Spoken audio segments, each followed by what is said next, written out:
नमस्कार किसान भाइयों। आज जो मैं वीडियो लेकर आया हूं वो है धान में बुआई के समय हमें कौन कौन से माइक्रो न्यूट्रेंट और कौन कौन से मैक्रो न्यूट्रेंट डालने चाहिए, कौन कौन से पोषक तत्व और कौन कौन से जो सूक्ष्म पोषक तत्व है जिन पर किसान भाई का ध्यान नहीं जाता, अगर वो दिए जाएं तो हमारी धान की फसल में इससे हमें क्या फ़ायदा मिलेगा। वीडियो की शुरुआत करने से पहले किसान भाइयों, हम आपसे आशा करता हूं कि जो नए किसान भाई हमारे साथ जुड़े हैं वो हमारे चैनल को सब्सक्राइब करेंगे और अगर हमारा वीडियो आपको पसंद आ रहा है तो लाइक का बटन भी दबाएं। ज़्यादा से ज़्यादा लाइक मिलेंगे तो किसान भाइयों हमारा हौसला बढ़ेगा और अगर जानकारी अच्छी लगे किसान भाइयों तो अन्य किसानों तक भी वीडियो को शेयर करें। अब शुरू करते हैं किसान भाइयों धान की बुआई के समय डलने वाली खादों के ऊपर। किसान भाइयों, धान की फसल में एक अच्छी पैदावार निकालने के लिए वैरायटी का बढ़िया से बढ़िया चयन होना बहुत आवश्यक है। वो किसान भाइयों उस ज़मीन के हिसाब से आप अच्छे से चयन करें। दूसरा होता है कि हम बुआई के समय जो बेसल डोज होता है वह बहुत ही इम्पोर्टेंट होता है। अगर बेसल डोज में किसान भाइयों हम पीछे रह गए तो हमारी फसल में पैदावार घट जाएगी। मानता हूँ कि धान की फसल के दौरान हम जिस चीज़ की ज़रूरत पड़ेगी उसे धीरे धीरे देते रहेंगे, लेकिन जो जड़ों का विकास हम लेकर चलना चाहते हैं और जो धान की पैदावार हम चाहते हैं, अगर एक साथ बेसल डोज में सही न्यूट्रेंट का चयन नहीं किया गया तो वो हमारी घट जाएगी। जरूर न्यूट्रेंट जो होते हैं, जो मैक्रो न्यूट्रेंट होते हैं, जो मुख्य पोषक तत्व होते हैं, वो होता है NPK नाइट्रोजन, P फास्फोरस और K का मतलब होता है किसान भाइयों पोटास। और माइक्रो न्यूट्रेंट्स जिनकी किसान भाइयों को ज़रूरत होती है धान की बुआई के समय डलने वाली खादों में, तो वो होता है sulphur, zinc, manganese, copper, iron और बोरोन। और सीवीड का एक बहुत बड़ा रोल होता है किसान भाइयों हमारे धान की फसल के अंदर। तो चलिए शुरू करते हैं किसान भाइयों एक एक करके कि कौन सा न्यूट्रेंट हमारी धान की फसल में क्या फ़ायदा करेगा और इसे बेसल डोज में देने से हमें क्या और ज़्यादा बेनिफिट मिलेगा, जो कि बाद में देने से हमें इसका नुकसान होगा। किसान भाइयों, सल्फ़र एक द्वितीय माइक्रो न्यूट्रेंट है। नंबर 1, दानों के स्वाद को ये सल्फ़र जो है हमारा बढ़ाएगा। नंबर 2, ये हमारी धान की फसल के अंदर फंगीसाइड का भी काम करेगा किसान भाइयों। नंबर 3, ये pH को भी कंट्रोल करता है। और कई बार क्या होता है किसान भाइयों, बरसात ना होने के कारण जब टेम्परेचर हाई हो जाता है तो हमारी धान की फसल को रोगों से लड़ने की क्षमता भी सल्फ़र प्रदान करेगा। दूसरा किसान भाइयों जरूरी माइक्रो न्यूट्रेंट होता है बोरोन। बोरोन का हमारी धान की फसल के अंदर क्या महत्व होता है। नंबर 1, फसल में चमक, क्वालिटी आदि को बढ़ाने में ये सहायता प्रदान करता है।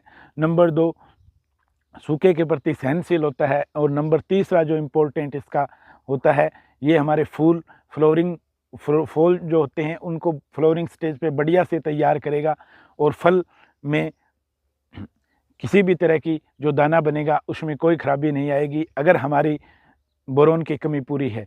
अब दोनों का बता देता हूं किसान भाइयों, अगर हम सल्फ़र दे रहे हैं तो जो बेंटोनाइट सल्फ़र है बिजाई के दौरान वही दी जाए और वो 10 किलोग्राम प्रति एकड़ देनी चाहिए। दूसरा किसान भाइयों, यदि बोरोन की हम डोज रखेंगे तो 500 ग्राम से 1 kg पर एकड़ के हिसाब से रखेंगे। अब तीसरा जो हमारा द्वितीय पोषक तत्व जो माइक्रो न्यूट्रेंट है वो आता है किसान भाइयों जिंक की कमी से फसल को बहुत सा नुकसान भुगतना पड़ता है और जब तक कमी ना हो, हमें कोई बताने वाला डॉक्टर ना आए तो किसान भाई इस चीज़ पे ध्यान नहीं देते। और जिंक से हमें क्या बेनिफिट होगा किसान भाइयों। नंबर 1, फुटान में सहायक होगी, कल्लों की संख्या भी बढ़ाने में सहायक होगी। नंबर 2 पे किसान भाइयों बात करते हैं तो ये जिंक हमारे फसलों में प्रोटीन की संख्या को भी पूरा करते हैं। नंबर 3, क्लोरोफिल की मात्रा बढ़ाने में मददगार होती है। अब एक बात होती है किसान भाइयों की कुछ हम जो खरीद के लाते हैं प्रोडक्ट उसमें जिंक की मात्रा होती है, लेकिन उसमें 1-आधा% होता है। उससे हमारी धान की फसल में हम उस मात्रा को पूरा नहीं कर पाएंगे और क्लोरोफिल की मात्रा को भी बढ़ाने में जिंक हमारा सहायक होता है। अब डोज क्या रहती है किसान भाइयों जान लीजिए, 5 से लेकर 7 kg पर एकड़ जिंक की डोज रहती है। और किसान भाइयों इसका मार्केट के अंदर 21% और 33% दोनों फॉर्म में आपको मिलती है, ग्रेनुअल फॉर्म में। लेकिन मैं चाहूँगा कि आप 33% जिंक का ही ज़्यादा से ज़्यादा प्रयोग करें। अब 4 नंबर पे हम मुख्य पोषक तत्व आ जाता है हमारा पोटास किसान भाइयों। इसमें जो पोटास की कमी अगर नहीं रहेगी तो हमारी धान की फसल को क्या फ़ायदा होगा, अब ये भी जान लेते हैं किसान भाइयों। नंबर 1, दाना भराव के अंदर दाना अपना सही आकार लेगा, दाने के अंदर चमक पैदा होगी। नंबर 2, बालियाँ जो निकलेगी उनका सही से विकास होगा, पूरी बाली बनेगी, बाली किसी भी तरीके से धान की कमज़ोर नहीं पड़ेगी। नंबर 3, उत्पादन बढ़ाने में जो हमारी पैदावार है उसको भी ये 1.5 गुना करने में हमारी सहायता करेगा। और नंबर 4, जड़ का विकास सही से होगा, जो हमारे न्यूट्रिएंट जो नीचे दिए गए हैं उनको एक समान उठाएगा। अब इसमें भी आप कौन सा यूज करोगे, पोटास के भी दो तीन प्रकार होते हैं, MOP, SOP और NPK के साथ में भी हम पोटास देते हैं। तो मैं तो किसान भाइयों आपको रिकमेंड करूँगा कि आप SOP पोटास का ही ज़्यादा यूज करें। और क्योंकि SOP जो हमारा पोटास होता है वो MOP से बेहतर होता है, क्योंकि उसके अंदर क्लोराइड की मात्रा 0 होती है। और पोटास कितनी यूज करनी है वो मान के चलो किसान भाइयों, 1 एकड़ के अंदर 20 से 30 किलो पोटास आपको यूज करनी पड़ेगी। अब आ जाता है हमारा DAP खाद, फास्फोरस का क्या महत्व रहेगा हमारी फसल के अंदर, उसके भी हम फायदे एक एक करके जान लेते हैं। नंबर 1, पौधों की वृद्धि में ये सहायक होगा, खास करके जड़ों में बहुत बढ़िया काम करता है। फास्फोरस की यदि कमी होगी तो जड़ें सही से नहीं बन पाएंगी। दूसरा, पौधों में सेल डिवीजन में बहुत ज़्यादा सहायक होता है, फूलों की संख्या बढ़ाने में भी ये फास्फोरस जो है बहुत हमारी फसल में सहायता करता है। और फास्फोरस की यदि हमारी प्लांट के अंदर कमी नहीं होगी तो जड़ और तना दोनों मजबूत होंगे। और अब बात कर लेते हैं कि इसकी क्या डोज रहेगी। किसान भाइयों, 1 एकड़ के अंदर फास्फोरस की डोज कम से कम 50 से लेकर 60 kg पर एकड़ रहेगी।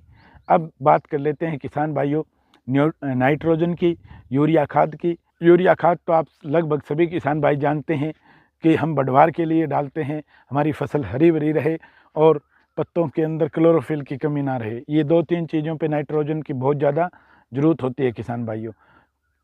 अब बात कर लेते हैं कि हमें किस तरीके से किस कॉम्बिनेशन के अंदर, इसमें 2 कॉम्बिनेशन काम करेंगे, एक DAP का और दूसरा SSP का। फर्स्ट कॉम्बिनेशन के अंदर किसान भाइयों हम रखेंगे DAP 50 kg, SOP जो हमारी पोटास है 30 kg, सल्फर हो गया 10 kg और रीजेंट या फर्टेरा जो भी आप डालो वो 3 kg से लेकर 4 kg पर एकड़ रहेगा। और अगर SSP इसके अंदर डालो तो 50 kg रहेगी। अब किसान भाइयों, आप सोच रहे होंगे कि हमने रीजेंट का जिक्र क्यों किया है। रीजेंट कर लो, फर्टेरा कर लो, एडवांटेज कर लो, जो भी आप कहते हो किसान भाइयों, उसके अंदर क्योंकि स्टार्टिंग के अंदर गोजालट, दीमक आदि अनेक कीड़ों की प्रॉब्लम होती है। जब हम पौधे की रुपाई करते हैं उस टाइम अगर पौधे की रुपाई में इस प्रकार के कीटों ने अगर घर कर लिया तो हमारी फसल सही से चल नहीं पाएगी और स्टार्टिंग में जितना भी हमने खाद दिया है वो व्यर्थ चला जाएगा। इसलिए एडवांटेज, रीजेंट, ये 2-3 टाइप के जो, तो किसान भाइयों फर्टेरा जो है या अपनी रीजेंट जो है इसको हम इसलिए डालेंगे ताकि किसी भी प्रकार का कीड़ा हमारी धान की फसल को ना नुकसान पहुंचा सके और हमारा बेसल डोज अच्छे से काम कर जाए। अब सेकंड कॉम्बिनेशन के ऊपर हम किसान भाइयों बात करते हैं। इसमें अपनी SSP यदि हम DAP ना डाल के नहीं डालेंगे तो SSP हमारी 125 kg हो जाएगी, SOP हमारी जो पोटास है वो हमारी 35 kg हो जाएगी और इसमें हम यूरिया को लेंगे 20 kg और रीजेंट और इसका फर्टेरा वो आपको पर एकड़ की डोज के हिसाब से डालनी होगी किसान भाइयों। अब कर लेते हैं कि प्लांट की रुपाई कैसे करनी है। तो किसान भाइयों, लाइन टू लाइन 20 सेंटीमीटर रहेगी और प्लांट टू प्लांट 15 सेंटीमीटर रहेगा। इसी के साथ किसान भाइयों, इस डोज के साथ आप अपने धान की फसल में पैदावार को अपनी को बढ़ा सकते हैं, 1.5 गुना से 2 गुना तक कर सकते हैं। तो किसान भाइयों, कैसा लगा हमारा ये वीडियो? जय हिंद, जय भारत। मिलते हैं नेक्स्ट वीडियो के अंदर।